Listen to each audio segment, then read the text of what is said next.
Welcome back. We're in Des Moines, Iowa for the American Coalition for Ethanol annual conference. Joining us now is Ron Lamberty, Senior Vice President for ACE.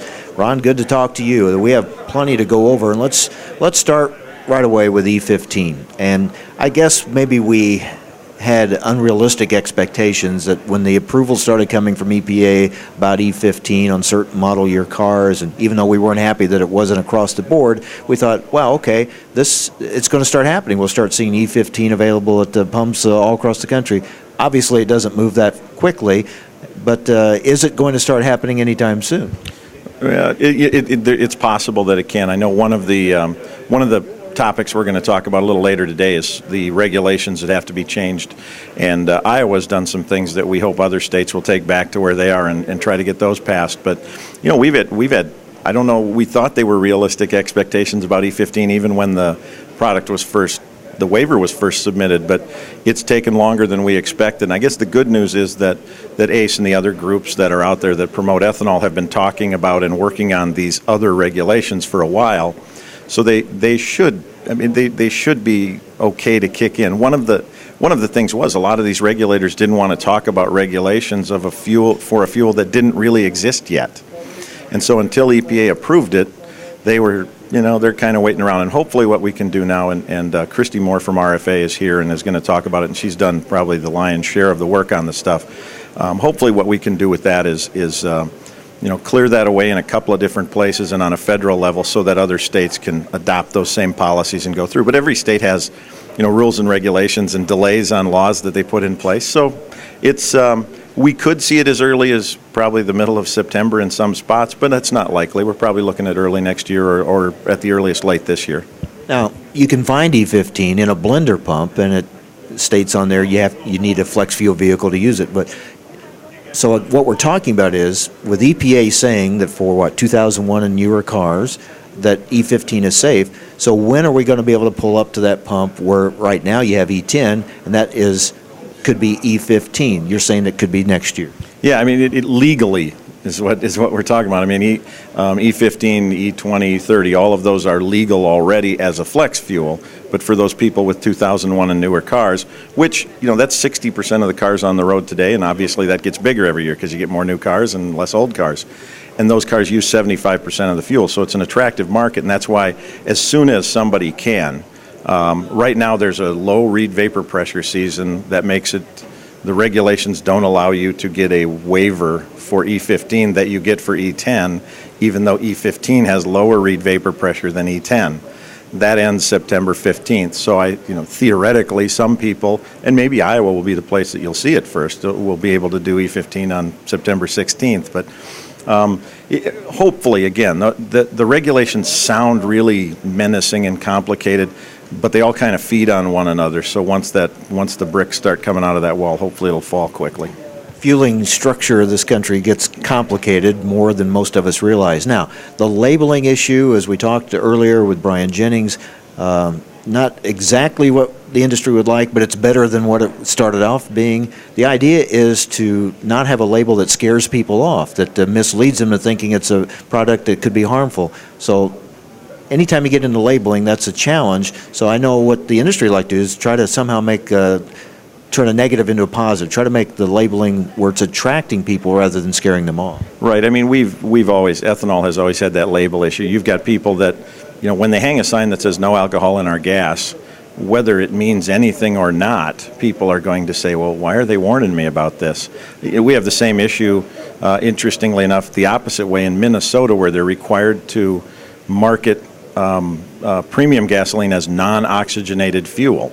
And there are people that call their mechanic and say, hey, use some of that non-oxygenated fuel. I think it might have caused a problem. My car's running funny. So the labeling thing has always been a challenge for us. And I think what we've done is a lot of times our industry has tried to get somebody else to tell others to put a particular label on it.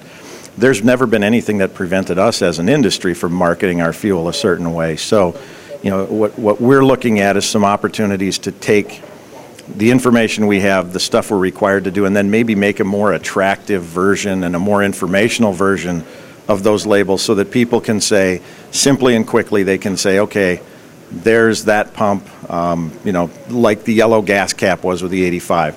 there's that pump. It's got a yellow gas cap on it. I can use this fuel in my car.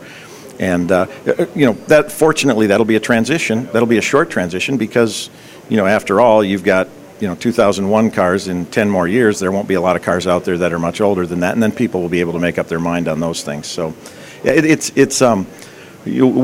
need to take that challenge on and we need to dictate what those are by maybe providing them and creating them and get them out to people. Talking with Ron Lamberty, Senior Vice President for the American Coalition for Ethanol. There is a lawsuit trying to stop the implementation of E15. How serious do you take that? I mean, could that slow it down even more? Well, the ironic thing about that lawsuit is that it's a lawsuit brought by people who are legally exempt from using the fuel they're suing about.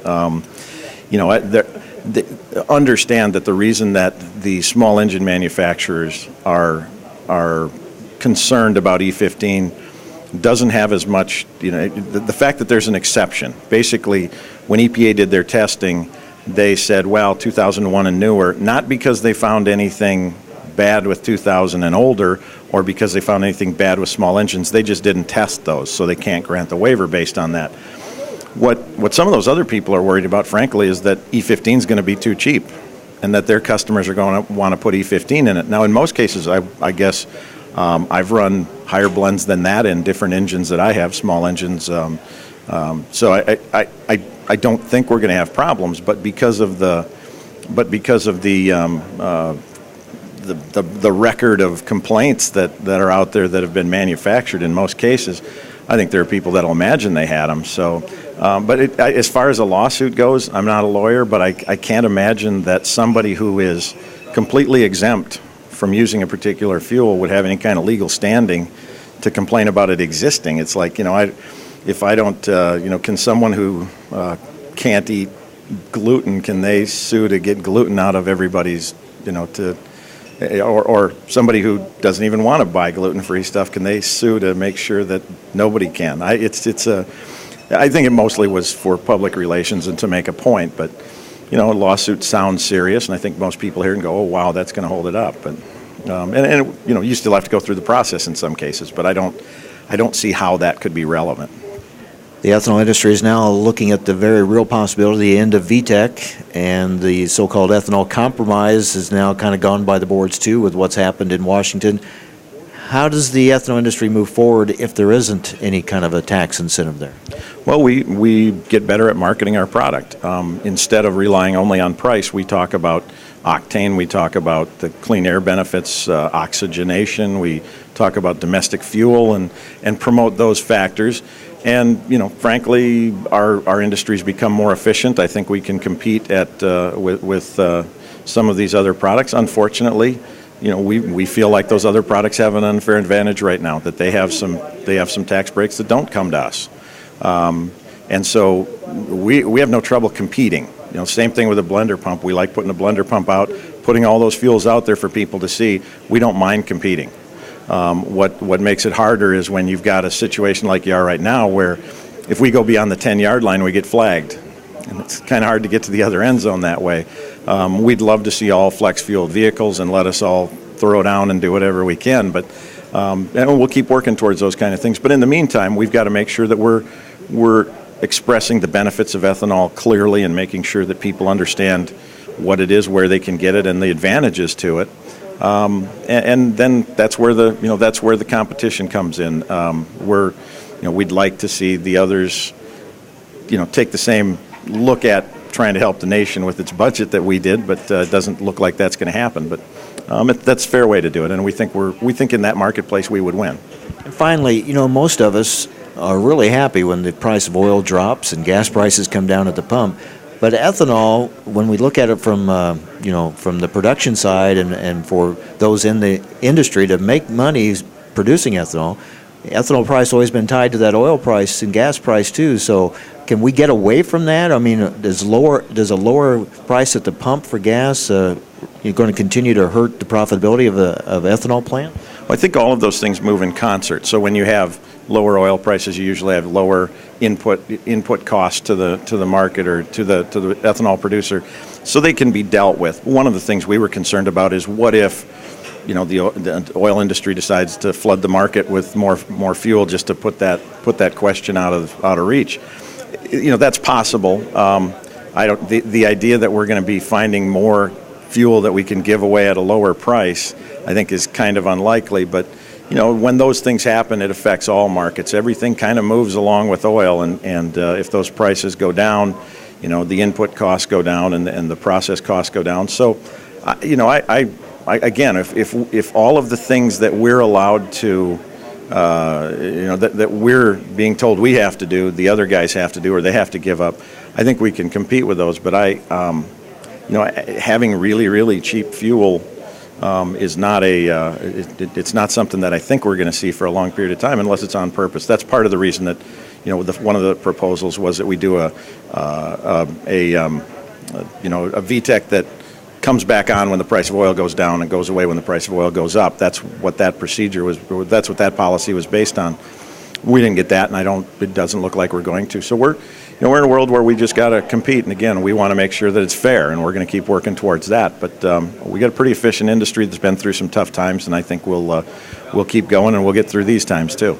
Thank you. Good to see you. You bet. Good to see you too, Mike.